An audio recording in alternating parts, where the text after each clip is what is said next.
नमस्कार, मैं अंकित डिजिटल शिक्षा पर आप सभी का हार्दिक स्वागत करता हूं। आज की क्लास में हम चर्चा करेंगे तुगलक वंश के ऊपर। यह क्लास बेहद ही महत्वपूर्ण है, क्लास को पूरा देखिएगा। यदि आपको क्लास पसंद आए तो चैनल को सब्सक्राइब जरूर करें। और यह क्लास यदि आप पैट की तैयारी कर रहे हैं तो आपके लिए विशेष तौर पर यह क्लास अवश्य देखें। ठीक है, तो आइए चर्चा करते हैं हम तुगलक डायनेस्टी के ऊपर।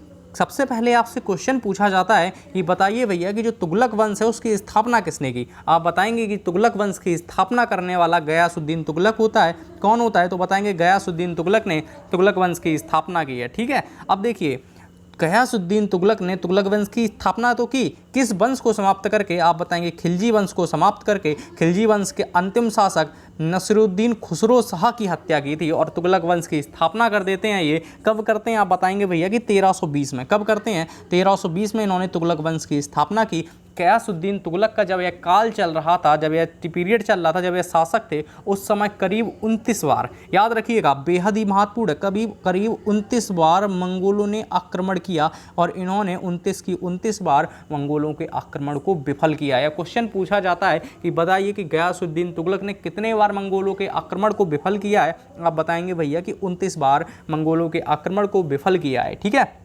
इन्होंने क्या किया? इन्होंने कहा कि भैया किसानों से कृषि के रूप में इन्होंने कहा कि आपकी जो फसल है, आपकी जो उपज है, अपनी उपज का आप 1/10 भाग या फिर 1/11वां भाग हमें किसके रूप में? हमें कर के रूप में दे दीजिए। यही आपकी सुरक्षा के लिए कर होगा। कहते हैं इन्होंने जो कर है वो 1/10 उपज का या फिर 1/11वां भाग ही लेना सही किया। कहते हैं गयासुद्दीन तुगलक ने, देखिए गयासुद्दीन तुगलक ने क्या किया? अलाउद्दीन के समय जो अमीर यानी कि जो अफसर हुआ करते थे, उनसे ज़मीन ले ली गई और उन सबको क्या किया? उन लोगों को उन्होंने नगद वेतन देना उचित समझा। लेकिन हुआ क्या कि जब गयासुद्दीन तुगलक आए, इन्होंने क्या किया? नगद वेतन को रोक दिया और फिर से उनकी ज़मीनों को वापस लौटा दिया। यानी कि इक्ता प्रथा को इन्होंने एक वापस तौर पे पुनः लागू कर दिया। यदि आपसे क्वेश्चन पूछा जाए कि बताइए भैया कि गयासुद्दीन तुगलक ने अलाउद्दीन की किस महत्वपूर्ण योजना को बदला, तो आप बताएंगे भैया कि इन्होंने क्या किया? इक्ता प्रणाली को दोबारा से लागू कर दिया। ठीक है,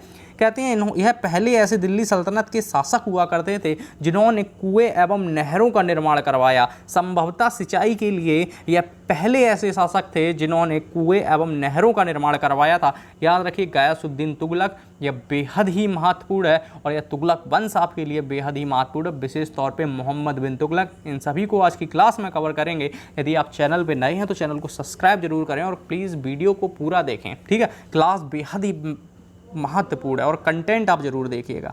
कहते हैं गयासुद्दीन तुगलक ने दिल्ली के समीप, आपसे यह क्वेश्चन पूछा जाता है कि गयासुद्दीन तुगलक ने दिल्ली के समीप कौन सा नगर बसाया, तो आप बताएंगे कि भैया कि जो गयासुद्दीन तुगलक थे उन्होंने दिल्ली के समीप तुगलकाबाद नामक एक नगर की स्थापना की है। तो गयासुद्दीन तुगलक ने किस नगर की स्थापना की? आप बताएंगे तुगलकाबाद नामक नगर की स्थापना की है। ठीक है, सल्तनत काल में डाक व्यवस्था को सुदृढ़ करने का श्रेय किसे दिया जाता है? आप बताएंगे यहाँ पे भी गयासुद्दीन तुगलक है। तो यहाँ से आपसे अगर क्वेश्चन पूछा जाए, अभी तक हमने जितना पढ़ा है, गयासुद्दीन तुगलक ने करीब 29 बार मंगोलों के आक्रमण को विफल किया। कितने बार? यह क्वेश्चन बार बार पूछा जाता है, कितने बार? तो आप बताएंगे कि गयासुद्दीन तुगलक ने करीब 29 बार मंगोलों के आक्रमण को विफल किया है। गयासुद्दीन तुगलक ऐसे पहले शासक थे जिन्होंने सिंचाई के लिए कुएं एवं नहरों को बनवाया। गयासुद्दीन तुगलक के द्वारा जो बसाया गया नगर था वह तुगलकाबाद नामक एक नगर हुआ करता था। यह पहले ऐसे शासक जिन्होंने डाक व्यवस्था के ऊपर भी जोर दिया है। ठीक है, ये हमारा अभी तक का पढ़ा हुआ जो रिकॉल था। ठीक है, कहते हैं 1325 में बंगाल के जब ये अभियान से लौट रहे थे, एक सुनिएगा एक बात, गयासुद्दीन तुगलक और उस समय दिल्ली में निजामुद्दीन औलिया, इन दोनों की आपस में बनती नहीं थी। जब इन दोनों की आपस में बनती नहीं थी, कुछ तकरार चलते थे। जब ये बंगाल के अभियान से जब वापस लौट रहे थे तो इन्होंने क्या किया? गयासुद्दीन तुगलक ने क्या किया कि निजामुद्दीन औलिया को आदेश दिया कि हमारे आने से पहले आप दिल्ली को छोड़ दीजिए। जवाब में निजामुद्दीन औलिया ने कहा कि हुनूज दिल्ली अभी दूरस्ते, कहते हैं दिल्ली अभी दूर है। ठीक है, याद रखिएगा। तो 1325 में जब बंगाल अभियान से वापस लौट रहे थे कौन? कहते हैं गयासुद्दीन तुगलक। तो उस समय क्या हुआ? कहते हैं जौना खां किसका नाम था? कहते हैं मोहम्मद बिन तुगलक का एक नाम जौना खां भी था, जो गयासुद्दीन तुगलक का पुत्र था। इसके द्वारा एक लकड़ी का महल बनाया जाता है। और कहाँ बनाया जाता है? कहते हैं दिल्ली के समीप अफगानपुर में। ठीक है, इसी लकड़ी के महल में दब करके किसकी मृत्यु होती है? कहते हैं गयासुद्दीन तुगलक की इसी लकड़ी के महल में मृत्यु होती है। कब होती है? आप बताएंगे 1325 में होती है। ठीक है, याद रखिएगा। तो ये किसने कहा? आपसे अगर पूछा जाए कि हुर्मुज़ दिल्ली अभी दूर है, तो आप बताएंगे निजामुद्दीन औलिया ने कहा है। यह किसके द्वारा लकड़ी का महल बनाया गया? कहते हैं जौना खां या मोहम्मद बिन तुगलक के द्वारा बनाया गया, जिससे दब कर किसकी मृत्यु हुई? आप बताएंगे गयासुद्दीन तुगलक की मृत्यु होती है। ठीक है, अब देखिए, अब ये गयासुद्दीन तुगलक की मृत्यु तो हो चुकी है। ठीक है, अब आगे शासक कौन बनता है? तो गयासुद्दीन तुगलक का पुत्र यानी कि जौना खां मोहम्मद बिन तुगलक के नाम से दिल्ली के सिंहासन पे बैठता है, दिल्ली के शासन पे बैठता है। अब कौन? मोहम्मद बिन तुगलक। या वही मोहम्मद बिन तुगलक है जिसे कहा जाता है दिल्ली सल्तनत का सबसे पढ़ा लिखा विद्वान व्यक्ति। ठीक है, जिसे कहा जाता है रक्त का प्यासा। ठीक है, जिसकी सनक भरी योजनाओं के लिए इसे जाना जाता है। लेकिन दिल्ली सल्तनत में जो सर्वाधिक बड़ा साम्राज्य था वो मोहम्मद बिन तुगलक का ही था। और सबसे ज़्यादा अगर आपके क्वेश्चन अगर पूछे जाएंगे तुगलक वंश थे, तो आपका मोहम्मद बिन तुगलक से ही पूछे जाएंगे। ठीक है, आइए एक विस्तृत तौर पे चर्चा करते हैं मोहम्मद बिन तुगलक के ऊपर। कहते हैं मोहम्मद बिन तुगलक का नाम वास्तविक क्या था? आप बताएंगे भैया कि मोहम्मद बिन तुगलक का वास्तविक नाम जौना खां हुआ करता था। जौना खां मोहम्मद बिन तुगलक का वास्तविक नाम था। कहते हैं दिल्ली सल्तनत के सभी सुल्तानों में, दिल्ली सल्तनत के सभी सुल्तानों में मोहम्मद बिन तुगलक सर्वाधिक शिक्षित, विद्वान एवं योग्य था। अगर आपसे क्वेश्चन पूछा जाए कि बताइए कि दिल्ली सल्तनत में सर्वाधिक शिक्षित, योग्य और सुल्तान कौन था? आप बताएंगे कि भैया मोहम्मद बिन तुगलक हुआ करता था, जिसका वास्तविक नाम जौना खां हुआ करता था। कहते हैं दिल्ली सल्तनत में सबसे विशाल साम्राज्य भी मोहम्मद बिन तुगलक का था। याद रखिएगा, सबसे विशाल साम्राज्य भी मोहम्मद बिन तुगलक का था, जिसमें 23 प्रांत हुआ करते थे। कितने प्रांत हुआ करते थे? आप बताएंगे भैया कि जिसमें 23 प्रांत हुआ करते थे। कहते दिल्ली सल्तनत के इतिहास में, दिल्ली सल्तनत के इतिहास में जो सबसे ज़्यादा विद्रोह भी हुए वो मोहम्मद बिन तुगलक के काल में हुए।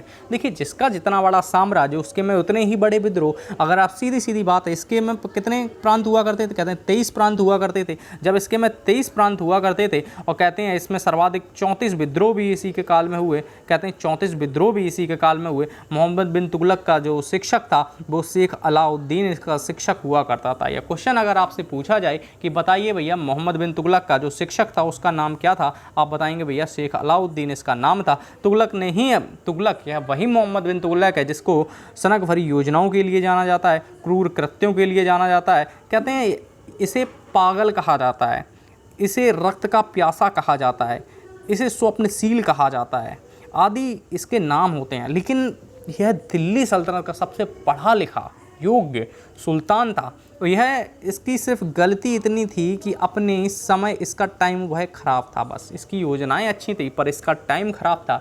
यह जिस टाइम पे जिस योजना को लागू करता था वह उसके अनुकूल नहीं हुआ करती थी। बस इतना याद रखें। ठीक है, आइए संपूर्ण रूप से चर्चा करते हैं। यदि आप चैनल पर नए हैं तो चैनल को एक बार सब्सक्राइब जरूर करें। यदि आप वीडियो आपको पसंद है या क्लास पसंद आ रही हो तो एक बार क्लास को अवश्य देखें। और चैनल इसलिए सब्सक्राइब करें क्योंकि हम एक आगे सेशन लेने जा रहे हैं। एक विस्तृत सेशन होगा जो प्रैक्टिस सेशन होगा, जिसमें हम आपके करंट अफेयर भी शामिल करेंगे। और हाँ, हो सकता है आपकी संडे तक आपकी एक करंट अफेयर की क्लास आए, एक मैराथन क्लास टाइप की आएगी और काफ़ी विस्तृत क्लास होगी।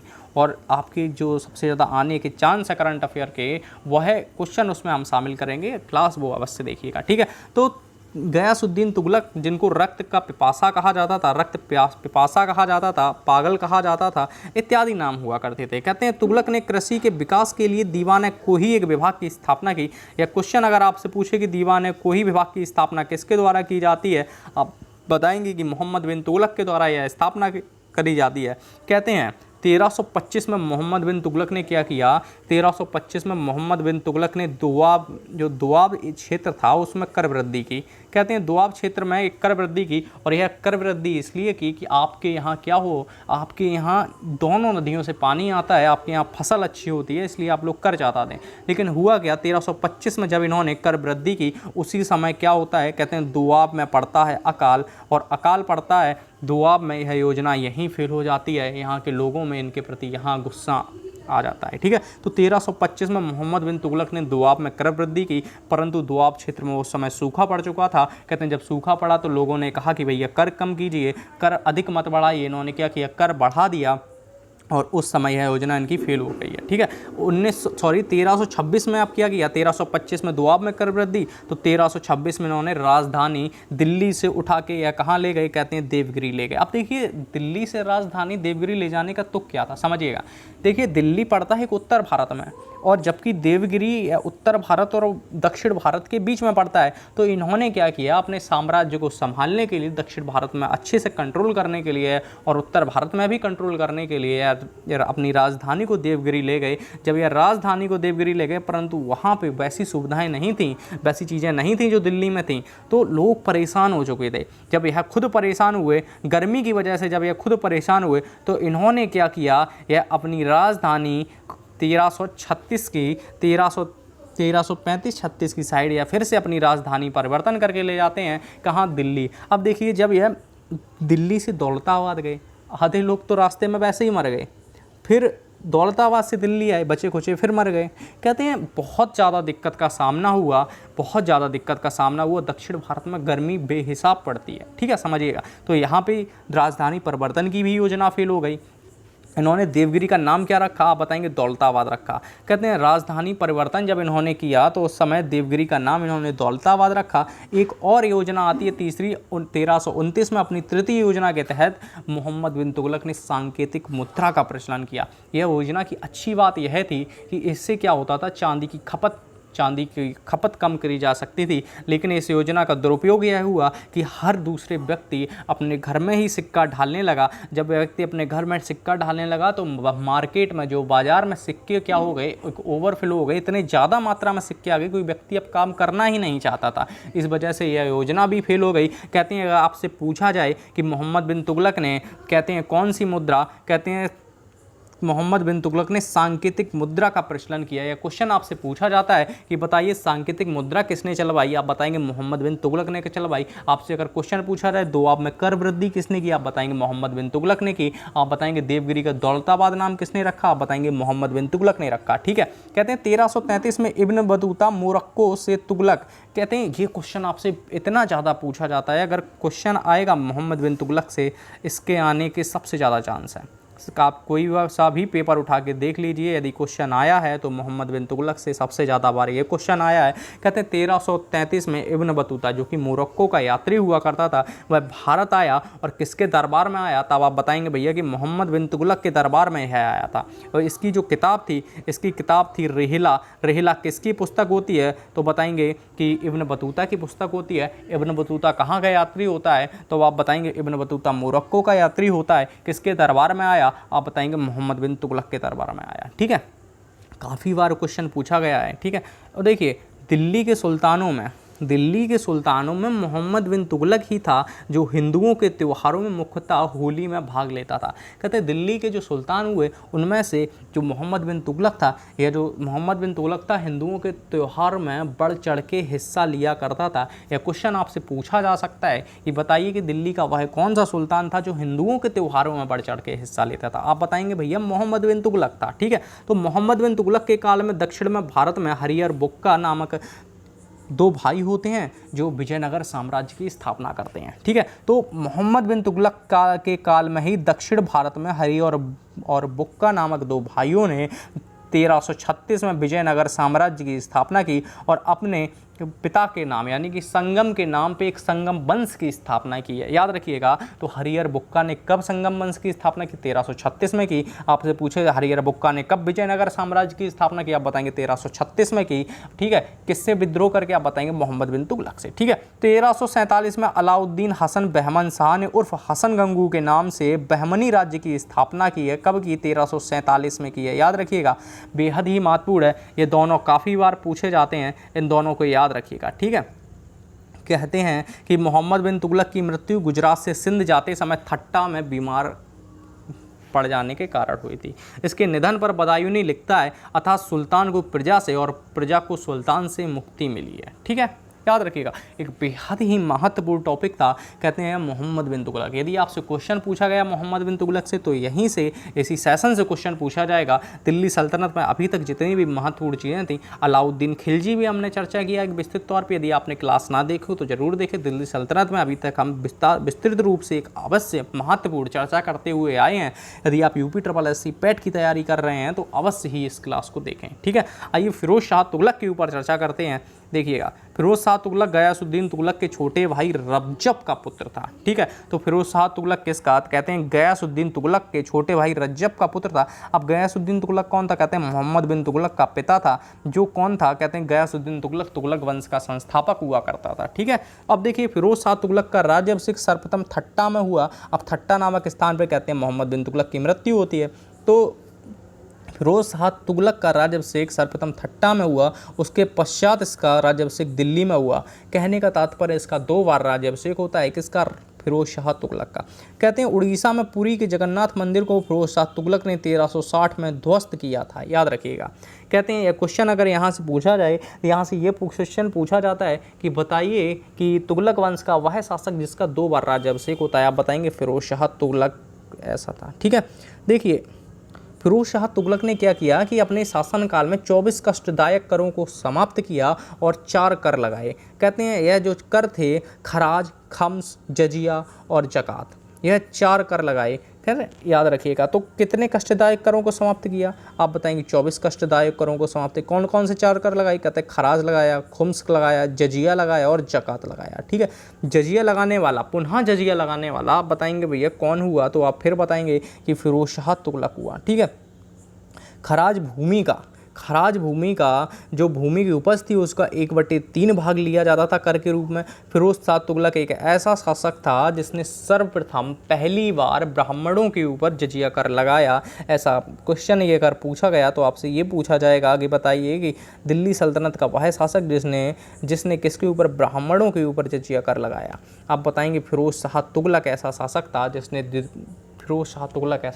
था जिसने ब्राह्मणों के ऊपर जजिया कर लगाया। कहते हैं फिरोज शाह तुगलक ने एक नया कर, सिंचाई कर भी लगाया, जो उपज का 1/10 भाग हुआ करता था, ठीक है। सिंचाई पर कर लगाने वाला यह पहला शासक होता है। कहते हैं सिंचाई पर कर लगाने वाला पहला शासक दिल्ली सल्तनत का, आप बताएंगे फिरोज शाह तुगलक। कितना लगाया, 1/10 लगाया। इसने उपज की भूमि का कितना लगाया, आप बताएंगे 1/3 लगाया। अगर आपसे क्वेश्चन पूछा जाए कि बताइए कि दिल्ली सल्तनत में ब्राह्मणों के ऊपर जजिया कर लगाने वाला, तो आप बताएंगे भैया फिरोज शाह तुगलक। कहते हैं फिरोज शाह तुगलक ने सिंचाई की सुविधा के लिए 5 लंबी नहरों का निर्माण करवाया। कहते हैं फिरोज शाह तुगलक ने कितनी नहरों का, 5 लंबी नहरों का निर्माण करवाया। और सर्वाधिक नहरों का निर्माण किसने करवाया, आप बताएंगे सबसे पहले जो नहरों का और कुओं का निर्माण करवाने वाला, आप बताएंगे गयासुद्दीन तुगलक। लेकिन फिर भी फिरोज शाह तुगलक को नहर प्रणाली का जनक कहा गया है, ठीक है, दिल्ली सल्तनत के अंतर्गत।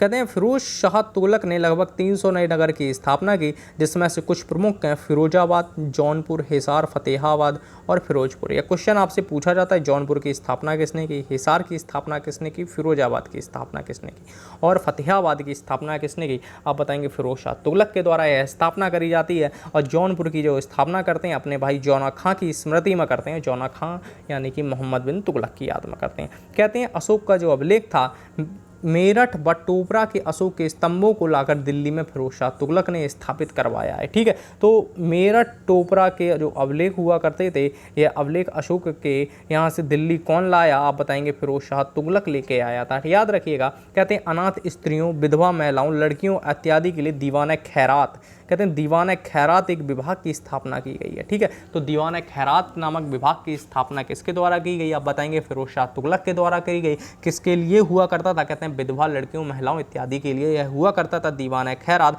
जबकि दीवान बदगना की स्थापना किसने की, तब भी आप बताएंगे फिरोज शाह तुगलक के द्वारा यह स्थापना करी जाती है। और दीवान बदगना किसके लिए हुआ करता था, आप बताएंगे दासों के लिए हुआ करता था, ठीक है। तो दीवान खैरात और दीवान बदगना की स्थापना कौन करता है, आप बताएंगे भैया कि दीवान खैरात और दीवान बदगना की स्थापना फिरोज शाह तुगलक करते हैं। फिरोज शाह तुगलक ने क्या किया, आप बताएंगे जो सेना हुआ करती थी, सेना को क्या किया, सेना के जो अधिकारी हुआ करते थे, इसके अधिकारियों को जो पद हुआ करते थे उनको वंशानुगत कर दिया, यानी कि सैन्य पदों को इसने क्या किया, वंशानुगत कर दिया। कहते हैं फिरोज शाह ने अपनी आत्मकथा फतूहत ए फिरोज शाही लिखी। अगर आपसे क्वेश्चन क्वेश्चन पूछा जाए कि बताइए भैया कि फतूहत ए फिरोज शाही किसके द्वारा लिखी जाती है, आप बताएंगे फतूहत ए फिरोज शाही स्वयं फिरोज शाह तुगलक लिखते हैं, क्योंकि यह होती है क्या, आप बताएंगे आत्मकथा होती है। देखिए एक चीज़ याद रखिएगा, एक चीज़ बिल्कुल भी मत भूलिएगा, सबसे महत्वपूर्ण काम है और महत्वपूर्ण काम है आपका यह है कि चैनल को सब्सक्राइब जरूर करें और वीडियो को शेयर जरूर करें। यदि आपको क्लास पसंद आ रही हो तो वीडियो को शेयर जरूर करें, ठीक है। 1363 में ज्वालामुखी के मंदिर को नष्ट किया है, क्वेश्चन आपसे पूछा जाता है, ठीक है। फिरोज शाह में दिल्ली में कोटला फिरोज शाह दुर्ग का निर्माण करवाया था, ठीक है। और ये भी याद रखिएगा, हालांकि यहाँ से पूछा जाता है कि ज्वालामुखी मंदिर को ध्वस्त किसने किया, आप बताएंगे फिरोज शाह तुगलक के द्वारा यह मंदिर को ध्वस्त किया जाता है, ठीक है। देखिए फिरोज शाह जो तुगलक था, इसके समय कुतुब मीनार की चौथी मंजिल ध्वस्त हो गई थी और इसने जब चौथी मंजिल ध्वस्त हो गई उसका निर्माण करवाया और पांचवी मंजिल का भी निर्माण करवाया। क्वेश्चन आपसे पूछा जाए कि बताइए कि दिल्ली सल्तनत का कौन सा शासक जिसने पांचवी मंजिल का निर्माण करवाया, तो आप बताएंगे फिरोज शाह तुगलक ऐसा शासक था जिसने कुतुब मीनार की पांचवी मंजिल का निर्माण करवाया। कहते हैं फिरोज शाह का जो शासनकाल था मध्यकालीन भारत का सबसे भ्रष्ट शासनकाल था, ठीक है। तुगलक वंश का अंतिम शासक नासिरुद्दीन महमूद था। यहाँ पे हमारी समाप्त होती है तुगलक डायनेस्टी, याद रखिएगा। जो महत्वपूर्ण थे आपके तुगलक वंश के लिए हमने वो सभी कवर किए हैं, एक बार पूरा रिवीजन कर लेते हैं। यदि आप चैनल पर नए हो तो चैनल को सब्सक्राइब जरूर करें और वीडियो को लाइक जरूर करें, ठीक है। यदि आपको क्लास पसंद आए तो चैनल को एक बार अवश्य सब्सक्राइब करें और शेयर करना ना भूलें। देखिए कहते हैं तुगलक वंश की स्थापना किसने की, तुगलक वंश की स्थापना किसके द्वारा, आप बताएंगे गयासुद्दीन तुगलक के द्वारा तुगलक वंश की स्थापना की जाती है। या वही गयासुद्दीन तुगलक है जिसने सिंचाई के लिए सबसे पहले नहरों का निर्माण करवाया, कुओं का निर्माण करवाया। कहते हैं गयासुद्दीन तुगलक के ही काल में करीब 29 बार मंगोलों का आक्रमण हुआ, ठीक है। अब देखिए गयासुद्दीन तुगलक का 29 बार मंगोलों के आक्रमण को विफल किया। यह वही गयासुद्दीन तुगलक है जिसके पुत्र जौना खां के द्वारा लकड़ी के महल में दब के इसकी मृत्यु हो जाती है। उसके बाद शासक बनता है इसका पुत्र मोहम्मद बिन तुगलक के नाम से शासन यानी कि गद्दी पर बैठता है जौना खां। देखिए यह वही जो मोहम्मद बिन तुगलक है जिसे इतिहास में पागल कहा गया है, रक्त पिपासु कहा गया है, जो दिल्ली सल्तनत का सर्वाधिक शिक्षित सर्वाधिक विद्वान शासक था। परंतु इसकी योजनाएं जो इन्होंने लागू की, वो 5 योजनाएं जो इन्होंने लागू की उनका सिर्फ समय खराब था। जैसे योजनाएं थी दुआब में कर वृद्धि, वो भी फेल हो गई। कहते हैं राजधानी परिवर्तन, वो भी फेल हो गई। कहते हैं एक और फेमस योजना इनकी आती है, आपसे अगर पूछा जाए तो आप बताएंगे भैया कि जो फेमस सांकेतिक मुद्रा का प्रचलन, आप बताएंगे मोहम्मद बिन तुगलक। ये कुछ इनकी जो पूछी जाती हैं। एक और पूछा जाता है कि बताइए कि मोहम्मद बिन तुगलक के शासनकाल में कौन सा आया यात्री, कहते हैं इब्न बतूता। इन्हीं की मोहम्मद बिन तुगलक के ही काल में इब्न बतूता आता है, मोरक्को से आता है यह यात्री, और ये मोरक्को से इसकी पुस्तक होती है, रिहिला इसकी पुस्तक होती है, ठीक है। अंततः मोहम्मद बिन तुगलक जब गुजरात के अभियान पे जा रहे थे तो ठट्टा नामक स्थान पर इनकी मृत्यु हो जाती है। मोहम्मद बिन तुगलक दिल्ली सल्तनत में सर्वाधिक विशाल साम्राज्य इनका ही था और सर्वाधिक विद्रोह भी इन्हीं के शासनकाल में हुए। लगभग 34 और 29 प्रांत इनके शासनकाल में हुआ करते थे। मोहम्मद बिन तुगलक के जो शासनकाल था 1336 में हरियर बुक्का नामक 2 भाई थे, इन्होंने संगम वंश की स्थापना की, विजयनगर साम्राज्य की स्थापना की। 1347 में हसन गंगू ने बहनवी साम्राज्य की स्थापना की, ठीक है। फिरोज शाह तुगलक उसके बाद बनते हैं। जब फिरोज शाह तुगलक बनते हैं तो फिरोज शाह तुगलक ने ब्राह्मणों के ऊपर जजिया कर लगाया, सर्वाधिक लंबी 5 नहरों का निर्माण करवाया फिरोज शाह तुगलक ने। फिरोज शाह तुगलक संभवतः पहले ऐसे शासक थे जिन्होंने ब्राह्मणों के ऊपर जजिया कर लगाया, 24 कष्टदायक करों को समाप्त किया और जजिया जकात खराज खंबास 4 कष्टदायक कर लगाए इन्होंने। कहते हैं एक चीज़ याद रखिएगा कि फिरोज शाह तुगलक ने अपने भाई जौना खां की स्मृति में जौनपुर की स्थापना की, फतेहाबाद, फिरोजाबाद और इत्यादि नगर की स्थापना की। यह नगर आपके लिए बेहद ही महत्वपूर्ण है। चैनल पे नए हैं तो चैनल को सब्सक्राइब करना ना भूलें। और जो फिरोज शाह तुगलक था, इनका शासनकाल इन्होंने क्या किया, अपने सेना के जो पद हुआ करते थे उनको वंशानुगत कर दिया। सबसे भ्रष्ट साम्राज्य दिल्ली सल्तनत में आप बताएंगे फिरोज शाह तुगलक का हुआ। कहते हैं तुगलक वंश का अंतिम शासक नासिरुद्दीन महमूद हुआ करता था, ठीक है। यहाँ अगर आपको ये थोड़ा सा रिवीजन था, एक रिकॉल था, ठीक है, इसलिए क्लास को पूरा देखा करिए। यदि आप चैनल पर नए हो तो चैनल को सब्सक्राइब जरूर करें, ठीक है। और आगे हमारी करंट अफेयर की क्लास आएंगी और उन क्लासों को भी अवश्य देखिए। स्टैटिक जीके की भी क्लास और मिसलेनियस क्वेश्चन आएंगे, सभी के, ज्योग्राफी के, हिस्ट्री के, सभी के क्वेश्चन आएंगे, ठीक है। क्लास को जरूर सब्सक्राइब करें, चैनल को जरूर सब्सक्राइब करें। आप सभी का अपने आसपास के क्षेत्रों में एक पॉजिटिव एनर्जी बिखेरें और तैयारी करते रहें। थ्योरी पढ़ें, फिर MCQ लगाएं, ठीक है। धन्यवाद।